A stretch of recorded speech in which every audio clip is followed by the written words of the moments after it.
anos, as técnicas relacionadas ao cultivo embrionário e análise genética dos embriões avançaram espantosamente, mais do que dobrando a taxa de gravidez para o procedimento. Já em relação à transferência embrionária, muito pouco mudou nessas décadas.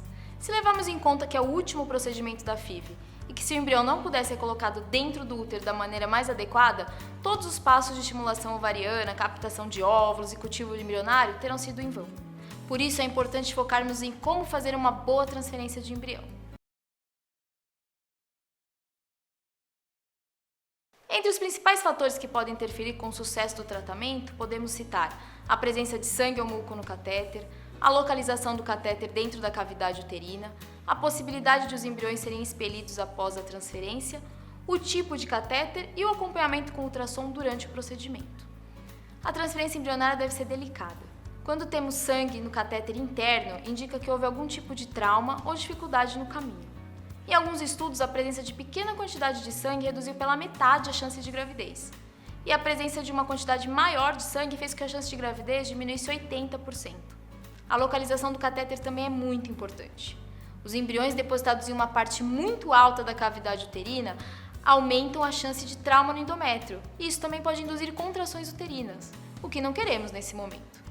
O ideal é que o embrião seja transferido na porção central do útero, o que chamamos de midpoint, ou ponto de máximo potencial de implantação. A distância em relação ao fundo uterino tem que ser de 1,5 a 2 centímetros.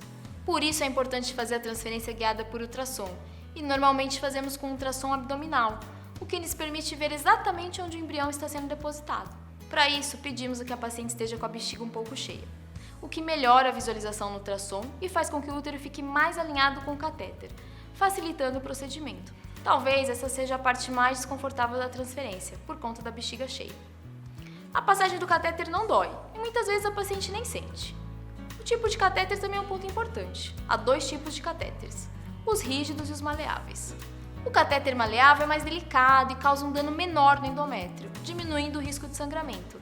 Ele é mais difícil de ultrapassar o colo do útero, mas é o que nós mais utilizamos, até por estar associado às melhores taxas de gravidez e menor desconforto da paciente. Agora, a velocidade de injeção dos embriões parece sim ter um efeito sobre as taxas de sucesso. Ela deve ser lenta para evitar o trauma no embrião e diminuir a chance de uma gravidez ectópica. O tempo para a retirada do catéter após a deposição dos embriões no útero parece não ter efeito na taxa de gravidez, podendo ser retirado logo em seguida. E o fluxo da gota de meio de cultura com os embriões deve se mover em direção ao fundo uterino, o que é um outro ponto positivo. Em relação ao uso de medicações logo antes ou durante a transferência, não há evidências claras de benefício. Já foi tentado o uso de anti-inflamatórios e inibidores de ocitocina na tentativa de reduzir as contrações uterinas. Mais recentemente tem se tentado a aplicação de HCG, conhecido como hormônio da gravidez, por um catéter dentro do útero antes da transferência. A teoria é que o HCG relaxa a musculatura uterina e aumentaria a chance do embrião se implantar no útero, mas na prática os resultados são conflitantes entre os estudos. Além disso, o meio de cultura no qual os embriões são transferidos também pode ter um impacto. Parece que no meio de cultura com hialuronidases pode favorecer a implantação, mas não é algo adotado em todos os laboratórios.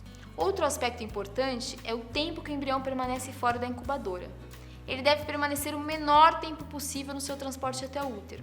Para minimizar esse impacto, o médico deve primeiro se assegurar que a ponta do catéter de transferência já tenha ultrapassado o orifício interno do colo, antes de solicitar o carregamento dos embriões e contar com uma equipe de embriologistas experientes que consiga carregar o catéter com velocidade, além de mínima distância entre o laboratório e a sala onde é realizada a transferência. Em relação ao repouso após a transferência, o que tanto preocupa os casais, não há nada em toda a literatura médica que comprove que aumente as chances de gravidez.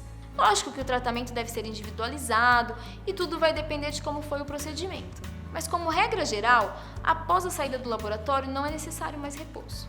Nós acreditamos que o repouso é importante para a busca da harmonia nesse momento tão importante e delicado do seu tratamento.